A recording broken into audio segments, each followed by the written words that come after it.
तो साथियों आज की क्लास में हम आधुनिक इतिहास को कवर करेंगे और लास्ट तक बने रहना है आपने मेरे साथ।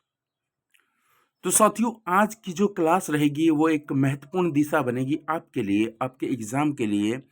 आप किस तरीके से क्रैक कर पाओगे अपने एग्ज़ाम को।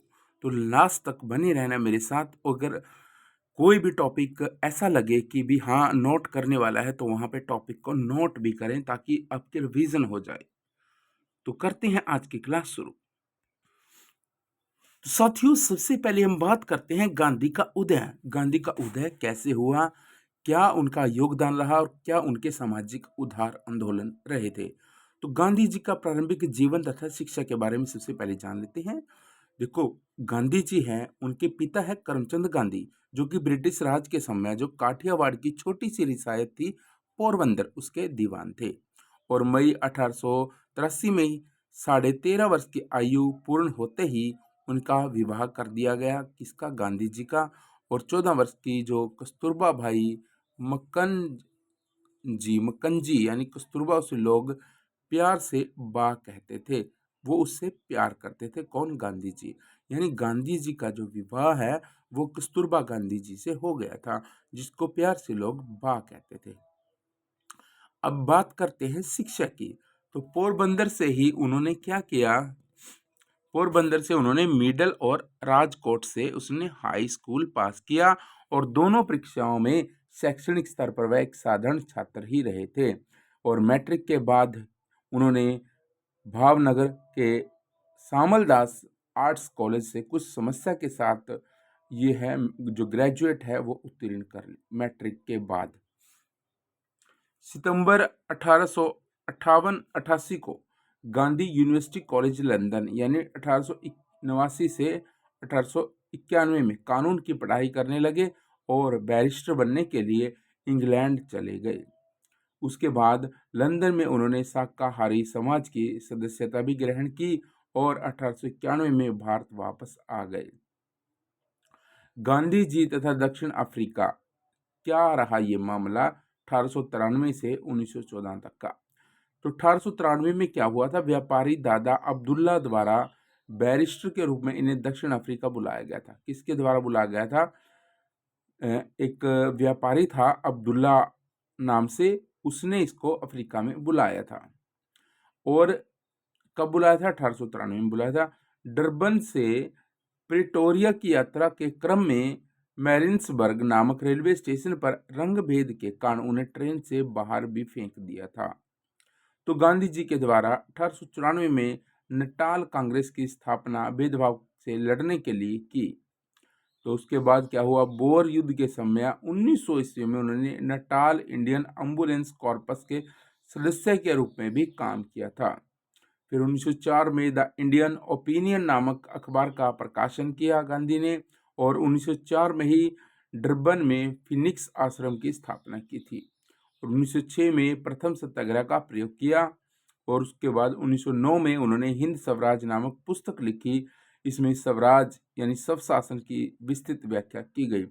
ये जो है टॉपिक है कि 1909 में उन्होंने हिंद स्वराज नामक पुस्तक लिखी। ये है एग्जाम की दृष्टि से महत्वपूर्ण, क्योंकि ये बात है ना काफ़ी टाइम यानी काफ़ी समय से रिपीटेड होती जा रही है हर एग्जाम में। 1910 में गांधी जी ने अपने मित्र हार्मन कालिन बाख की मदद से जोहान्सबर्ग के पास टोल्स्टॉय फर्म की स्थापना की और वहीं से उन्होंने भेदभाव के विरुद्ध शांतिपूर्ण विद्रोह यानी प्रतिरोध की अपनी नीति को आगे बढ़ाया। अब गांधी के उद्भव की परिस्थितियों के जान लेते हैं। तो गांधी के आगमन के समय एक राजनीतिक शून्य की स्थिति उत्पन्न हो चुकी थी। कांग्रेस का उदारवादी कार्यक्रम जनता के बीच अपना विश्वास खो चुका था। उग्रवादी एक जन आंदोलन लाने में विफल रहे थे। दक्षिण अफ्रीका में ही गांधी जी ने अंतर्राष्ट्रीय ख्याति प्राप्त कर ली। सबसे बढ़कर दक्षिण अफ्रीका की राजनीति उनके लिए एक बड़ा प्रयोगशाला सिद्ध हुई, क्योंकि दक्षिण अफ्रीका में ही उन्होंने अहिंसा और सत्याग्रह की तकनीक अपनाई, स्वयंसेवकों का गठन किया और रचनात्मक कार्यक्रम सभी तकनीक विकसित कर लिए थे।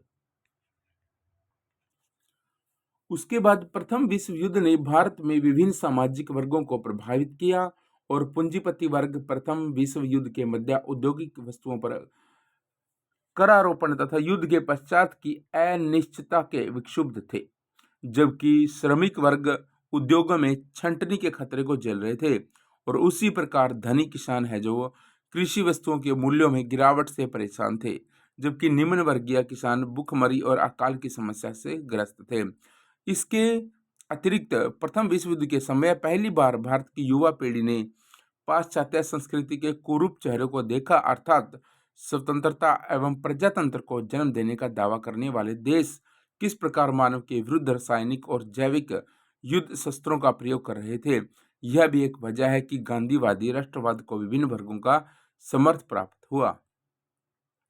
चौथा पॉइंट है कि गांधी के आगमन के समय जो अंतर्राष्ट्रीय स्तर पर भी आंदोलन का एक माहौल निर्मित था और उपनिवेशों में इसने साम्राज्यवाद विरोधी आंदोलन का रूप लिया, तो स्वतंत्र देशों में पूंजीवादी विरोधी आंदोलन चला।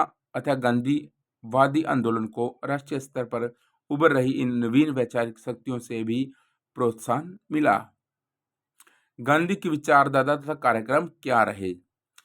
पहले सत्याग्रह स्टार्ट किया। गांधी ने सत्याग्रह के रूप में राजनीतिक प्रतिरोध की एक वैकल्पिक पद्धति विकसित करी थी और इस पद्धति में संबंधित जो व्यक्ति थे अथवा व्यवस्था थी उसके विरुद्ध आक्रोश अथवा घृणा का भाव नहीं होता था, वरन सुधार के लिए एक मानवीय अपील होती थी। अतः जो प्रतिपक्षी थे उनके लिए भी इस प्रकार के आंदोलन का उग्र दमन करना अत्यधिक कठिन हो जाता है। फिर उसके बाद आता है अहिंसा। अहिंसा की अवधारणा को भारतीय संस्कृति में व्यापक स्वीकृति प्राप्त है, अतः यह साधारण भारतीय मानस के अनुकूल थी। इसके माध्यम से गांधीवादी आंदोलन में व्यापक भागीदारी संभव हुई। महिलाओं ने भी इसमें व्यापक भागीदारी निभाई। फिर अहिंसा की अवधारणा ने धनी वर्ग को भी यह आश्वासन दिया कि उनके विरुद्ध जो बल प्रयोग नहीं किया गया, अतः गांधीवादी आंदोलन में उनकी भागीदारी सुनिश्चित हुई।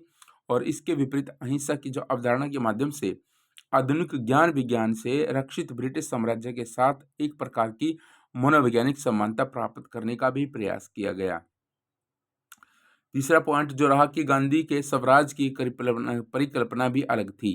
जहां अधिकतर कांग्रेसी नेताओं के बीच स्वराज का अर्थ या राजनीतिक स्वतंत्रता थी, तो इसी प्रकार गांधी के लिए पहले यह नैतिक स्वतंत्रता थी, फिर राजनीतिक स्वतंत्रता।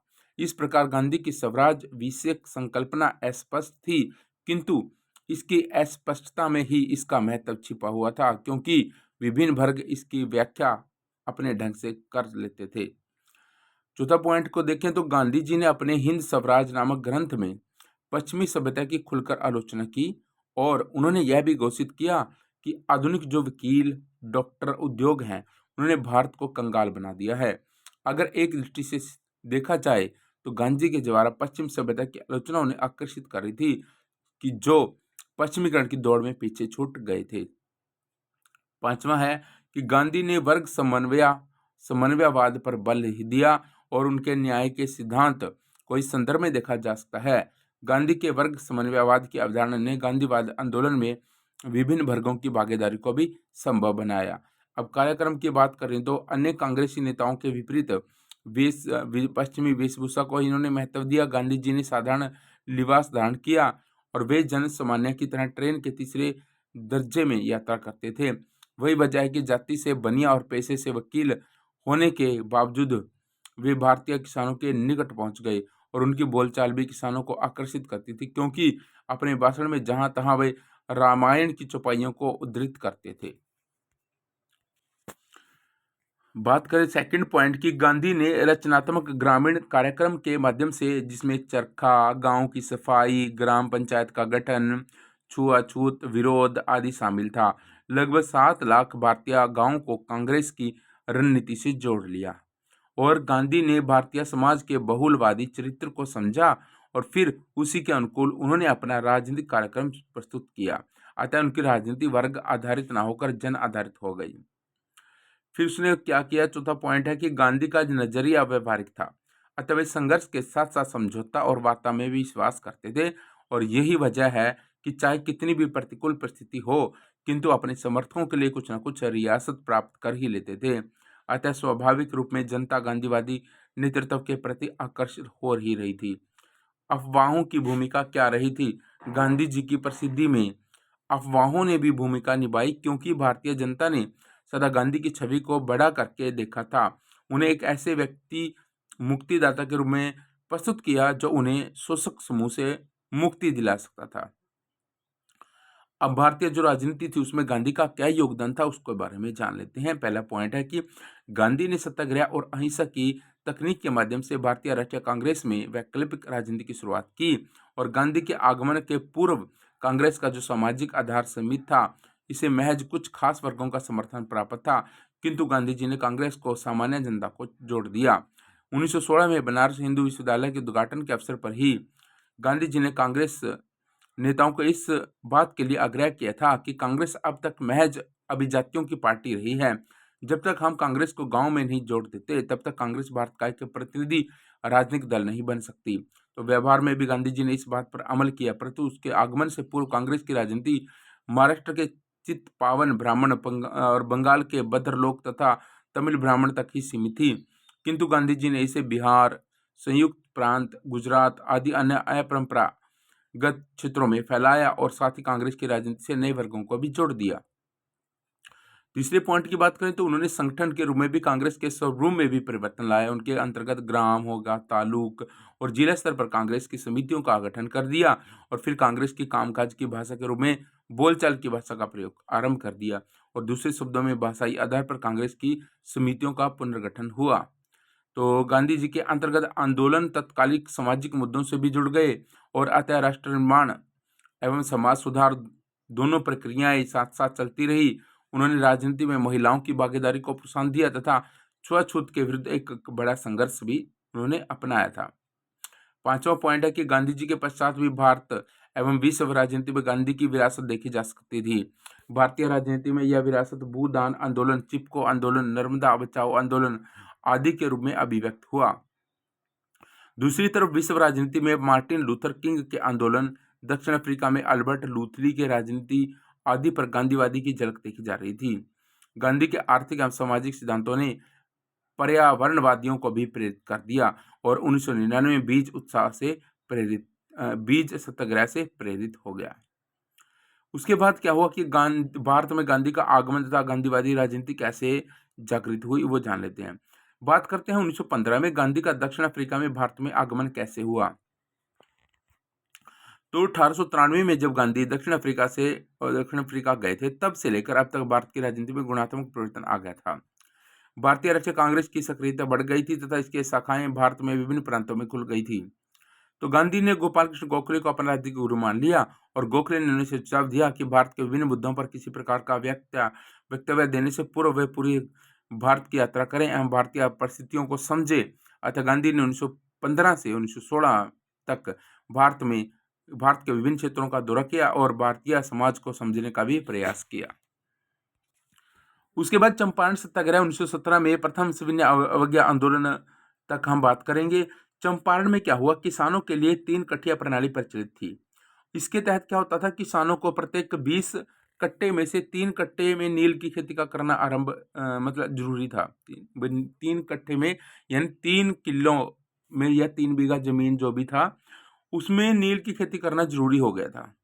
तो इस व्यवस्था के प्रति किसानों में काफी आक्रोश था, क्योंकि नील की फसल है वो भूमि को बंजर बना रही थी, तो वहीं आर्थिक रूप से भी शोषक भी थे वो। तो 1916 में कांग्रेस के लखनऊ अधिवेशन में मुरली भरवा गांव के राजकुमार शुक्ल ने इस समस्या पर कांग्रेस नेताओं का ध्यान आकृष्ट किया। तो वज्र किशोर प्रसाद ने नए प्रस्ताव पेश किए। तो राजकुमार शुक्ल ने महात्मा गांधी जी को बिहार आकर किसानों की समस्या सुनने के लिए आमंत्रित किया। तो गांधी जी कलकत्ता से 10 अप्रैल 1917 को पटना पहुंच गए, और 15 अप्रैल 1917 को वे चंपारण यानी मोतिहारी पहुंचे, और उन्होंने प्लांटर्स एसोसिएशन के सचिव J.M. विल्सन से जांच कार्य में सहयोग करने का अनुरोध किया, और चंपारण के जिला मजिस्ट्रेट W.J. हार्डकॉक ने 16 अप्रैल 1917 को गांधी के चंपारण छोड़ने संबंधी अधिसूचना जारी की। तो धारा 144 के उल्लंघन के आरोप में उन्हें गिरफ्तार कर लिया। बाद में 21 अप्रैल 1917 ईस्वी को उन्हें रिहा कर दिया गया। तो गांधी जी ने स्वतंत्र जांच कर 13 मई 1917 को अपनी जांच रिपोर्ट बिहार उड़ीसा के मुख्य सचिव को सौंपी। परिणाम स्वरूप कृषकों की स्थिति की जांच के लिए चंपारण एग्रेरियन समिति का गठन किया गया। इस समिति के अध्यक्ष मध्य प्रदेश के आयुक्त FG सलाई थे तथा जो महात्मा गांधी थे LC Adami, Raja Harihar Prasad, Narayan Singh, DJ Reid, MG Rainy आदि इसके अन्य सदस्य थे। समिति ने अपनी रिपोर्ट में 3 कठिया प्रणाली समाप्त करने की अनुशंसा की तथा किसानों को 25% राशि वापस की। तो इस प्रकार गांधी जी का भारत में प्रथम सत्याग्रह का प्रयोग सफल रहा। चंपारण सत्याग्रह में गांधी जी के प्रमुख सहयोगी राजेंद्र प्रसाद, ब्रजकिशोर प्रसाद, अनुग्रह नारायण सिंह, धरणीधर, मजहरूल हक और राजकुमार शुक्ल, रामनवमी प्रसाद, शंभू शरण आदि थे। चंपारण सत्याग्रह गांधी जी द्वारा भारत में चला गया प्रथम सत्याग्रह था। चंपारण सत्याग्रह से प्रेरित होकर जून 1919 में मधुबनी जिले के किसानों ने स्वामी विद्यानंद के नेतृत्व में दरभंगा राज के विरुद्ध आंदोलन किया। तो गांधी जी का अब अहमदाबाद मिल हड़ताल 1918 में, जो कि एक मजदूर हड़ताल थी, उसमें प्रथम भूख हड़ताल हुई, जो उसके बारे में जान लेते हैं। इसमें क्या हुआ कि मजदूरों और मिल मालिक थे जो उनके बीच है फरवरी 1918 को, जो कि प्लेग बोनस को लेकर विवाद आरंभ हो गया। प्लेग बोनस गुजरात में मजदूरों को मालिकों की ओर से प्लेग फैलने के कारण दिया जाता था, जिससे कालांतर में बंद कर दिया गया। तो मजदूरों का कहना था कि जो बोनस यानी प्लेग से उन्हें मिल रहा है वह प्रथम विश्व युद्ध की समाप्ति के बाद बड़ी महंगाई की तुलना में बहुत कम है और इसलिए इसे समाप्त नहीं किया जाना चाहिए था। तो अहमदाबाद में अंग्रेजी कलेक्टर ने गांधी जी से मिले मालिकों, यानी जिनमें कुछ गांधी जी के मित्र थे, उनसे मिले, पर श्रमिकों से समझौता किया और दबाव डालने पर लिए अनुरोध किया। फिर क्या हुआ कि मिल मालिकों ने एक अंबालाल साराभाई, जो गांधी जी के मित्र थे, उन्होंने साबरमती आश्रम के निर्माण में अधिक मात्रा में दान दिया था। उसकी बहन अनुसुईया बेन अहमदाबाद मजदूर आंदोलन में गांधी के साथ थी। मिल मालिकों ने मजदूरों को 20% बोनस देने का निर्णय लिया और धमकी दी कि जो यह बोनस स्वीकार नहीं करेगा उसे नौकरी से बाहर कर दिया जाएगा। कड़ी समस्या आ गई, तो गांधी जी ने मजदूरों को 35% बोनस दिए जाने का समर्थन किया, क्योंकि आपस में जो होती है ना साझेदारी, उससे यह निर्णय लिया गया कि 35% बोनस दिया जाए 50 में से, क्योंकि 50 में इनको 20 मिल रहा था, तो उन्हें 50 में से 35% बोनस दिए जाने का समर्थन कर दिया गांधी ने।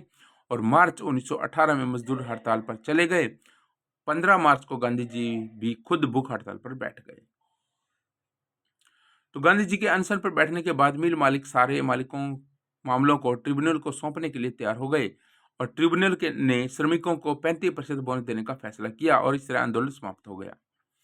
तो भारत में गांधी जी द्वारा सत्याग्रह के आरंभिक प्रयोगों ने उन्हें जनसाधारण के अधिक समीप लाभ दिया था, जिनमें ग्रामीण क्षेत्र के किसान, शहरों के मजदूर आदि शामिल हो गए थे और राष्ट्रीय आंदोलन को गांधी जी द्वारा दी गई यह महान एक देन थी। अब जो चंपारण, अहमदाबाद तथा खेड़ा में गांधी जी की उपलब्धियां रही, उनको जान लेते हैं। पहला कि चंपारण, अहमदाबाद तथा खेड़ा आंदोलन ने गांधी जी को संघर्ष के गांधीवादी तरीके से सत्याग्रह को आजमाने का अवसर दिया और गांधी जी को देश की जनता के करीब आने तथा उनकी समस्याएं समझाने का भी अवसर मिला। गांधी जी जनता की ताकत तथा कमजोरियों से परिचित हुए तथा उन्हें अपनी रणनीति का मूल्यांकन करने का भी अवसर मिला। तो इन आंदोलनों ने गांधी जी को समाज के विभिन्न वर्गों, विशेषतः युवा पीढ़ी का भरपूर समर्थन मिला तथा भारतीयों के मध्य उनकी विशिष्ट पहचान कायम हो गई। उसके बाद रोल्ट एक्ट, सत्याग्रह और जलियांवाला बाग जनसंहार हुआ, उनके बारे में जान लेते हैं। इसमें क्या हुआ था कि एक और सरकार ने संवैधानिक सुधारों, यद्यपि एक असंतोषजनक तरीके से का प्रलोभन दिया, और जबकि दूसरी ओर सुधारों के खिलाफ किसी भी उठने वाली विरोधी आवाज को दबाने के लिए स्वयं को असाधारण शक्तियों से लैस किया। अब जो रोल्ट एक्ट क्या था, इसके बारे में जानते हैं। रोल्ट एक्ट था जो क्या हुआ कि 1919 का वह वर्ष भारत के लिए अत्यंत शोचनीय असंतोष का वर्ष था। देश में फैल रही राष्ट्रीयता की भावना तथा क्रांतिकारी गतिविधियों को कुचलने के लिए ब्रिटेन को पुनः शक्ति की आवश्यकता थी, क्योंकि भारत के रक्षा अधिनियम की शक्ति समाप्त प्राय थी। और इसी संदर्भ में सरकार ने सर सिडनी रोलेट की नियुक्ति की, जिन्हें इस बात की जांच करनी थी कि भारत में क्रांतिकारी गतिविधियों के माध्यम से सरकार के विरुद्ध षड्यंत्र करने वाले लोग कहाँ फैले हुए हैं और उनसे निपटने के लिए किस प्रकार के कानूनों की आवश्यकता है। इस संबंध में सर सिडनी रोलेट की रणनीति ने जो सिफारिशें की उन्हें ही रोल्ट अधिनियम या रोल्ट एक्ट के नाम से जाना जाता है। और इस एक्ट के अंतर्गत एक विशेष न्यायालय की स्थापना की गई जिसमें उच्च न्यायालय के 3 वकील थे। यह न्यायालय ऐसे लक्ष्यों को मान्य कर सकता था जो विधि के अंतर्गत मान्य नहीं थे। तो इस निर्णय के विरुद्ध कहीं भी अपील नहीं की जा सकती थी। तो न्यायालय द्वारा बनाए गए नियम के अनुसार प्रांतीय सरकारों को बिना वारंट के तलाशी, गिरफ्तारी तथा बंदी प्रदर्शन के अधिकार को उच्च करने आदि की असाधारण शक्तियां दे दी। युद्ध काल में तो यह विधेयक उचित माना जा सकता था, किंतु शांति काल में यह पूर्णतः अनुचित था। भारतवासियों ने इस विधेयक को काला कानून कहा और इसके विरुद्ध तीव्र प्रतिक्रिया भी व्यक्त की। अब बात करते हैं कि रोल्ट एक्ट के विरुद्ध सत्याग्रह जो हुआ वो प्रथम जन आंदोलन था, उसके बारे में जान लेते हैं। विश्व युद्ध की समाप्ति पर जब भारतीय जनता है संवैधानिक सुधारों का इंतजार कर रही थी, ब्रिटिश सरकार ने दमनकारी रोल्ट एक्ट को जनता के सम्मुख पेश किया, जिसे भारतीयों ने अपना घोर अपमान समझा। अपने पूर्ववर्ती अभियानों से अदम्य साहसी हो चुके गांधी जी ने फरवरी 1919 में प्रस्तावित रोल्ट एक्ट के विरोध में देशव्यापी आंदोलन का आह्वान किया, किंतु संवैधानिक प्रतिरोध का जब सरकार पर कोई असर नहीं हुआ तो गांधी जी ने सत्याग्रह प्रारंभ करने का निर्णय किया और एक सत्याग्रह सभा गठित की गई तथा होम रूल लीग के युवा सदस्यों से संपर्क कर अंग्रेजी हुकूमत के विरुद्ध संघर्ष करने का निर्णय किया। प्रचार प्रारंभ हो गया। राष्ट्रव्यापी हड़ताल, उपवास तथा प्रार्थना सभाओं के आयोजन का फैसला किया। इसके साथ ही कुछ प्रमुख कानूनों की अवज्ञा तथा गिरफ्तारी देने की योजना भी बनाई। अब आंदोलन के इस मोड़ के लिए कई कारण थे जिनके बारे में हम बात करते हैं। जन सामान्य को आंदोलन के लिए एक स्पष्ट दिशा निर्देश प्राप्त हो गया। अब वे अपनी समस्याओं की केवल मौखिक अभिव्यक्ति के स्थान पर प्रत्यक्ष कार्रवाई भी कर सकते थे। इसके कारण किसान, शिल्पकार और शहरी निर्धन वर्ग की सक्रियता से आंदोलन से जुड़ गए और उनकी यह सक्रियता आगे के आंदोलन में भी बनी रही। राष्ट्रीय स्वतंत्रता संघर्ष स्थायी रूप से जन सामान्य से संबद्ध हो गया। गांधी जी ने स्पष्ट किया कि अनशन की प्रासंगिकता तभी है जब सभी भारतीय जागृत होकर सक्रियता से राजनीतिक प्रक्रिया में सहयोगी बने। सत्याग्रह 6 अप्रैल 1919 को आरंभ किया जाना था, किंतु तारीख की गलतफहमी के कारण सत्याग्रह प्रारंभ होने से पहले ही आंदोलन ने हिंसक स्वरूप धारण कर लिया। कलकत्ता, बॉम्बे, दिल्ली, अहमदाबाद इत्यादि स्थानों में बड़े पैमाने पर हिंसा हुई तथा अंग्रेज विरोधी प्रदर्शन किए गए। प्रथम विश्व युद्ध के दौरान सरकारी दमन, बलपूर्वक नीतियों तथा कई कारणों से त्रस्त जनता ने पंजाब में हिंसात्मक प्रतिरोध प्रारंभ कर दिया और परिस्थिति अत्यंत विस्फोटक हो गई। अमृतसर और लाहौर में तो स्थिति पर नियंत्रण पाना ही मुश्किल हो गया। होकर मजबूर होकर सरकार को सेना का सहारा लेना पड़ा। गांधी जी ने पंजाब जाकर स्थिति को संभालने का प्रयत्न किया, किंतु उन्हें बॉम्बे भेज दिया गया। तत्पश्चात 13 अप्रैल 1919 को अंग्रेजी सरकार का वह बर्बर और घिनौना रूप सामने आया जिसे भारतीय स्वतंत्रता आंदोलन के इतिहास में एक रक्त रंजित धब्बा लगा दिया। तो बात कर रहे हैं कि जलियांवाला बाग हत्याकांड 13 अप्रैल 1919 का वो दिन पंजाब के लोकप्रिय नेता डॉक्टर किचलू और डॉक्टर सत्यपाल की गिरफ्तारी के विरोध प्रदर्शन हेतु 10 अप्रैल को निकाले गए एक शांतिपूर्ण जुलूस पर पुलिस ने गोली चलाकर कुछ निहत्थे आंदोलनकारियों को मार दिया, जिससे स्थिति बेकाबू हो गई। परिणाम स्वरूप 12 अप्रैल को सेना बुलाई गई। तो 13 अप्रैल 1919 को वैसाखी का दिन था। अमृतसर के जलियांवाला बाग में गोलीकांड और नेताओं यानी किचलू सत्यपाल की गिरफ्तारी के विरुद्ध एक शांतिपूर्ण सभा का आयोजन किया गया था। सभा स्थल चारों ओर से ऊंची ऊंची दीवारों से घिरा था। 2-4 फीट के दरवाजों के अलावा केवल एक 7 या आधा फीट चौड़ा दरवाजा ही था।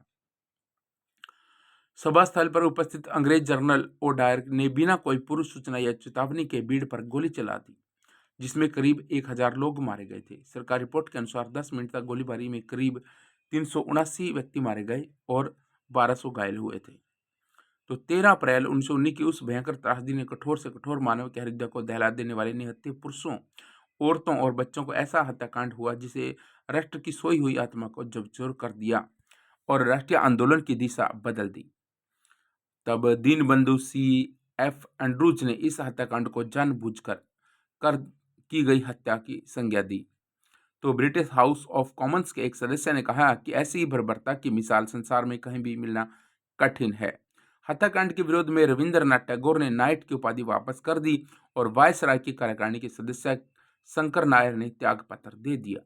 चारों ओर से दबाव पड़ने पर सरकार ने इस हत्याकांड की जांच हेतु एक जांच समिति की नियुक्ति की, जिसके सदस्य थे lord Hunter, miss justice Raskin, mister Rice, sir George Barrow, sir Tom Smith, sir Chimanlal Setalvad, Shah बजाजी सुल्तान अहमद तथा जगत नारायण।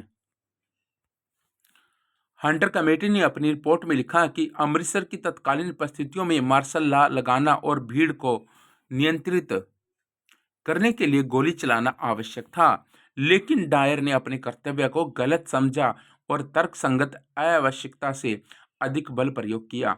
फिर भी उसने ईमानदारी के साथ जो उचित समझा वही किया और सजा के रूप में डायर को नौकरी से बर्खास्त किया गया। ब्रिटेन की हाउस ऑफ लॉर्ड्स में डायर की प्रशंसा में भाषण दिए गए और उस ब्रिटिश साम्राज्य का शेर कहा गया तथा सम्मानार्थ sword of honour of 2600 pound की धनराशि दी गई। हंटर कमीशन की रिपोर्ट को गांधी जी ने पन्ने दर पन्ने निर्लज सरकारी लीपापोती की संज्ञा दी। कांग्रेस ने जलियांवाला बाग हत्याकांड की जांच हेतु मदन मोहन मालवीय की अध्यक्षता में एक समिति की नियुक्ति की। समिति के अन्य सदस्य थे मोतीलाल नेहरू, महात्मा गांधी, सी.आर. दास, तैयब जी और जयकर आदि। तो कांग्रेस जांच समिति ने अपनी रिपोर्ट में डायर की निंदा करते हुए उस पर विवेकहीन होकर भावावेश में कदम उठाने का आरोप लगाया। जलियांवाला बाग हत्याकांड के बाद कांग्रेस में लगे मार्शल लॉ के दौरान गुजरांवाला और उसके समीपवर्ती क्षेत्रों पर हवाई जहाज से हमले किए गए।